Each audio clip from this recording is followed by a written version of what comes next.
Renungan Harian Katolik, Sabtu 21 Februari 2026. Tobat adalah modal selamat. Aku datang bukan untuk memanggil orang benar, tetapi orang berdosa, supaya mereka bertobat. Lukas bab 5, ayat 32.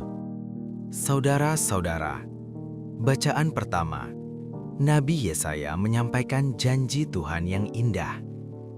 Jika kita berhenti menindas sesama, tidak lagi menyalahkan orang lain, atau berkata jahat, maka terang Tuhan akan menerangi hidup kita.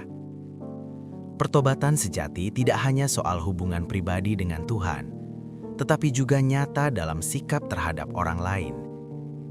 Kita dipanggil untuk menjadi pribadi yang membangun, bukan meruntuhkan, menyembuhkan, bukan melukai. Injil hari ini menampilkan Yesus memanggil Lewi, seorang pemungut cukai, untuk menjadi muridnya. Yesus melihat lebih dalam daripada sekedar reputasi atau masa lalu seseorang. Ia melihat hati yang mau berubah. Tanggapan Lewi luar biasa. Ia meninggalkan segalanya dan mengikut Yesus. Ini menjadi undangan bagi kita juga untuk bangkit dari kebiasaan lama, meninggalkan sikap egois, dan membuka hati pada kehidupan yang baru bersama Kristus. Pertobatan itu indah ketika kita dengan sadar meninggalkan hidup yang lama dan menyambut hidup yang baru. Meninggalkan hidup yang lama memang bukanlah hal yang mudah, karena kita sudah merasa nikmat berada dalam zona nyaman. Namun, ketika kita dapat meninggalkan, kita akan menjadi manusia baru, pribadi yang bebas untuk membuktikan diri bagi Tuhan dan sesama. Masa Prapaskah ini haruslah menjadi masa penting untuk mengatakan, "Selamat tinggal hidupku yang lama, selamat datang hidupku yang baru." Pertobatan yang sejati bukan hanya menjauhi dosa, melainkan juga bergerak menuju kasih, kebaikan, dan keadilan. Dunia butuh lebih banyak Lewi baru, yaitu orang-orang yang bersedia diubah Tuhan dan turut membangun masyarakat yang lebih jujur, adil, dan peduli. Saat kita membuka hati, Tuhan tak hanya memulihkan kita, tetapi juga mengutus kita menjadi terang bagi sesama.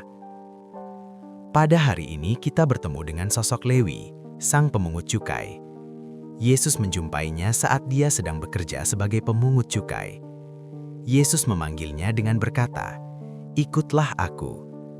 Lewi pun bangkit dan meninggalkan segala sesuatu, lalu mengikut dia. Ia meninggalkan hidup lama dan memulai hidup baru dengan rasa syukur.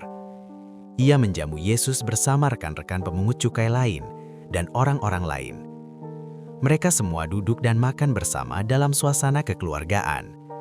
Salah satu tujuannya adalah Lewi hendak mengajak rekan-rekannya sesama pemungut cukai untuk meninggalkan hidup lama dan bahagia dalam hidup baru bersama Kristus. Proses transformasi tidak dipandang positif oleh kaum Farisi dan ahli-ahli Taurat yang tetap melihat Lewi dan rekan-rekannya sebagai pemungut cukai, bukan ciptaan baru dalam Kristus. Ini benar-benar menjadi warta pertobatan. Aku datang bukan untuk memanggil orang benar, tetapi orang berdosa, supaya mereka bertobat. Ini tidak berarti bahwa Yesus tidak peduli pada mereka yang benar dan hanya peduli pada mereka yang berdosa. Yesus memanggil orang berdosa supaya bertobat dan menjadi orang benar, serta diselamatkan. Itulah yang diharapkannya terjadi dalam diri semua orang. Maka, yang sudah benar dipanggil untuk bertahan dalam kebenaran dan menjadi semakin benar lagi. Namun, adakah di antara kita yang sungguh telah menjadi orang benar dan terbebas dari dosa? Kita semua sedang berjuang untuk menjadi orang-orang yang benar.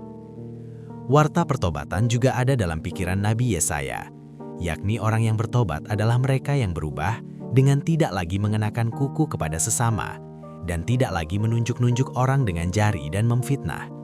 Orang-orang lapar diperhatikan dan memuaskan hati orang yang tertindas.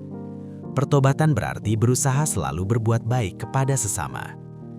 Menurut Nabi Yesaya, buah pertobatan adalah Tuhan akan menuntun engkau senantiasa dan akan memenuhi kebutuhanmu di tanah yang gersang, serta membaharui kekuatanmu. Engkau akan seperti kebun yang diairi dengan baik, dan seperti mata air yang tidak pernah mengecewakan. Yesaya bab 58 ayat 11. Memang, mungkin dosa dan kesalahan kita tidak sehebat bangsa Yahudi pada zaman Nabi Yesaya atau Lewi pada zaman Perjanjian Baru. Namun kita dapat mengatakan bahwa hidup kita lebih baik daripada mereka. Tuhan mau menerima apapun keadaan kita. Masa Prapaskah bukan untuk membuka borok-borok kesalahan kita, namun masa di mana kita menikmati kerahiman Tuhan. Mari kita mengisi retret agung masa Prapaskah ini dengan semangat untuk bertobat. Tuhan, bantulah kami untuk membangun semangat pertobatan yang radikal dalam hidup kami. Demikian renungan hari ini. Selamat beraktivitas. Semoga semuanya lancar, sukses, serta selamat. Tuhan memberkati.